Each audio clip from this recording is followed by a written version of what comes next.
Hello বন্ধুরা, আজকে আমরা একটা নতুন ভিডিও নিয়ে এসেছি স্কুলের বন্ধু। একদিন রিয়া ও রাহুল তাদের স্কুলে গিয়েছিল। স্কুলে নতুন একটি ক্লাস শুরু হয়েছে।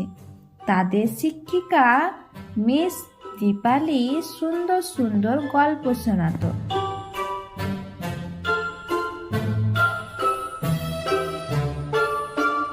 দীপালি ম্যাম গল্প বলতে খুব ভালোবাসেন, আমাদেরকেও ভালোবাসেন। আমরাও দীপালি ম্যামকে ভালোবাসি।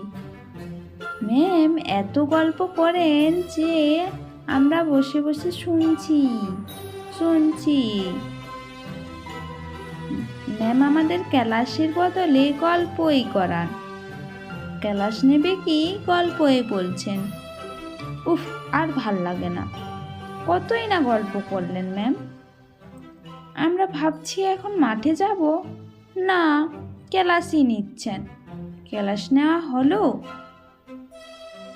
এইবার পড়া ধরবেই। না না ম্যাম, আমরা খেলতে যাব এখন, আমাদের খেলার টাইম। গল্প গল্প করো ম্যাম। ম্যাম গল্প করাচ্ছেনি আবার। একদিন ক্লাস শেষে তারা খেলার মাঠে খেলছিল। হঠাৎ তারা এক ছোট্ট কুকুরছানা দেখতে পেল।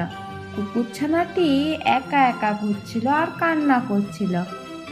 রিয়া বলল, রাহুল, কুকুরছানাটি হয়তো হারিয়ে গেছে, চলো আমরা ওকে সাহায্য করি। রিয়া রাজি হলো।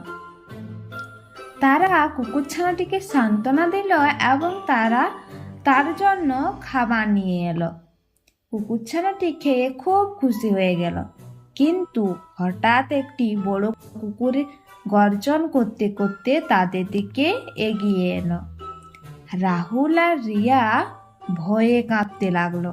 কিন্তু কুকুরছানাটি তাদের পাশেই দাঁড়িয়ে রইল এবং বড় কুকুরটির সামনে দাঁড়িয়ে গর্জন করল।